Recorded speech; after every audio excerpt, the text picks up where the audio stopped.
Let's talk about the royals. I know, I try not to do that too often, but they played a very big role last week in that state visit from Donald Trump and, you know, rolling out the red carpet, the state banquets and all the meeting and greeting. And that's exactly what we have a royal family for, to further our soft interest on the world stage. And they certainly did that. But some of the royals just continue to be a problem. Well, one in particular, of course, has been Prince Andrew.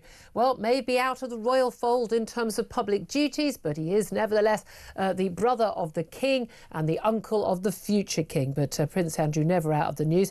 And neither often is his ex-wife, the Duchess of York, who's still a very close friend, lives in the same house as him. And Sarah, Duchess of York, has been in the news again over this weekend, as it turns out that after she, like Prince Andrew, insisted that she had absolutely ended all contact with Jeffrey Epstein, having been close friends with him along with her then husband over the many years. In 2011, she publicly stated, no, absolutely, she would have no contact with Jeffrey Epstein again. This was 2 years after he had been convicted of procuring an underage girl for prostitution. Pretty clear, disgusting crime. And yet these leaked emails have emerged which showed that straight after that, a few weeks later, she wrote to Jeffrey Epstein to call him a steadfast, generous and supreme friend. Well, let's talk about this with Rupert Bell, Talks Royal correspondent. Good afternoon to you, Rupert.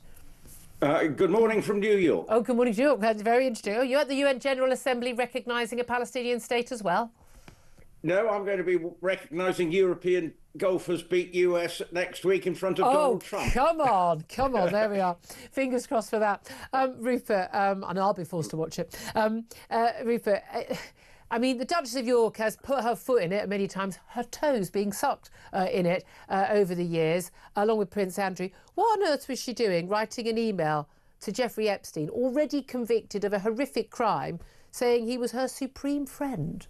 Well, we've got best pal last week from Peter Mandelson. Now we've got a supreme friend. So both of them, they're mirroring almost the same kind of response to him. And also there are rumours, amounts of money that Jeffrey Epstein might have paid to the Duchess of York to bail her out of her financial woes, which she's had at various stages throughout her life. And again, as indeed has Prince Andrew. I mean, this is the thing. Both the couple, when they were together, there seemed to be, the South Fork Ranch. They were given and then sold at a far above the legal, the agreed, recommended price. Should we say the market price? But again, these are people who have access to huge funds and yet seem to constantly be financially difficult straits. Well, this is what beggars belief. And the Duchess of York, yes, she stuck by Andrew, but this is just further testament. And she said one of the reasons that she didn't want to tarnish his reputation. Well, unfortunately, his reputation is now in the gutter. And at the same time, Duchess of York has now dragged herself back into that gutter with these letters. So it's not a good look. I do feel for the two children because they must get just so fed up with once again. Here we go again. Here we go again. And it just shows that Jeffrey Epstein that problem is not going away. It's going to be a perennial one for the royal family. And you could see last week, William, the last thing he wanted to do was stand next to the Duke of York at the Duchess of Kent's funeral. He thought, this is not what I want. This is not good for the look of the royal family. And this again, just, Sarah, Duchess of York, is bit like Prince Andrew, may not be the brightest tool in the box. So unfortunately, she's got the royal family in a pickle. She says she was doing it because she didn't want to be threatened by Jeffrey Epstein, who was threatening to sue and everything.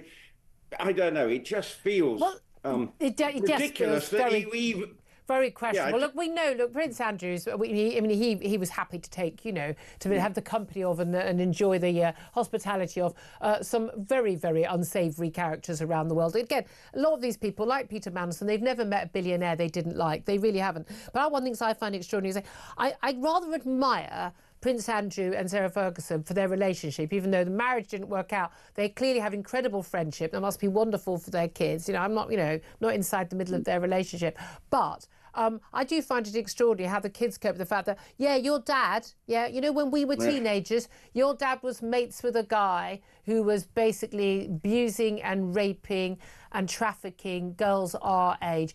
And are we all just fine with that? I don't. That's what I think. It's incredibly difficult for both Princess Eugenie and Beatrice and their family that they've endlessly, yesterday waking up again more headlines. You can't get away from it. No. So wherever they go, if it's splashed everywhere, you just look at a newspaper and and it must be tough for them. And well, it's tough for them, but then Prince Andrew and Sarah Ferguson could have made it not tough for them by not being mates with the paedophile, particularly after he was convicted the first time. This is the interesting thing. So we know that King Charles has been very ruthless, wanting Prince Andrew, the favourite son of his mother, wanting him out of the field, wants to throw him out of his big house, and certainly wanting him to be out of the public sight. And again, Prince Andrew ain't going away quietly. There's every opportunity, every family event, whether a celebration or a funeral, he makes sure he's there, doesn't he? He's at the front. Hello, make sure I'm here. I'm still in the fold. He's desperate to get back. He will not take no for an answer. We seem to have a similar situation with Prince Harry, who said he wants none of it. He wanted a private life. He went off to California, decided to put his entire private life and his relationship with his brother and his father straight into a book, onto Netflix screens. He's been back, but there's been a lot of talk that he is kind of coming back to Britain. He met with his father for the first time in a long time, not with his brother yet, but that he wants a way back to be a half-in, half-out royal. But the message has come back from Buckingham Palace, not going to happen. Yeah, and what seems to have happened, the Sussex PR machine who has suddenly gone in, look, we're coming back. After that trip when the well child, and he did various things, goes up to Ukraine with or without the blessing of the British government, with Yvette Cooper, whose trip to Ukraine was completely overshadowed by Prince Harry's visit, and then he disappeared for an hour. Did he go and see President Zelensky? The point is, they now think, well, this is showing we're back. But actually, the king is saying, absolutely not. What he wants to do is restore his relationship with his son and get him to shut up and stop bleating to the press. Yeah. Well, what's happened since? We've told that there were tears and everything was very emotional. We're hearing everything. Well, who's doing it? It's not the royal family side. Yeah. We know which side is trying to do this. So they must be, again, rolling their eyes and just saying, shut up for a change. This is the thing. All he needs to do is prove that he can have a conversation with them without it going in the papers. And that's the thing. You can understand why William's going, nope, nothing comes out of that family, zipped it, then no, it's not going to happen. Here's the thing, though. Is there talk of Prince Harry bringing Meghan and his kids back to this country? And is that, if so, or leaving the family? There's lots of talk about trouble in that marriage, or here's the thing: is it because, look, actually we're not really making it in California, we're not the sort of the royals abroad, we haven't got that status, we're not making the money we want, and we want to come back for a bit of HRH status?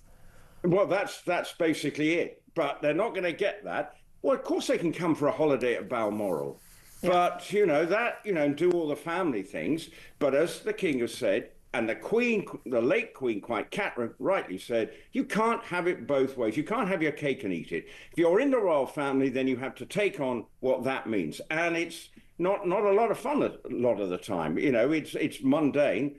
But at the same time, they want the money side of it. And if you're going to earn money, the king is saying, then you go and do your own thing. And whatever you want to do. Yesterday, we saw them at some Kevin Costner thing, parading themselves, just trying to prove that they're having a lovely time and at the heart of something. How much was that stage managed? I don't know. So the Sussex PR machine is in full gear, and William is not only frustrated with Andrew and Harry, I'm pretty sure he's frustrated with our football team, Aston Villa, at the moment. So he's got a lot of problems on his plate at the moment. Rupert Bell, enjoy the golf when it starts. Talks to our correspondent there. He loves it. He loves his racing. He loves his golf. There's Rupert there. I'm never quite sure how much he loves the Royals, to be fair.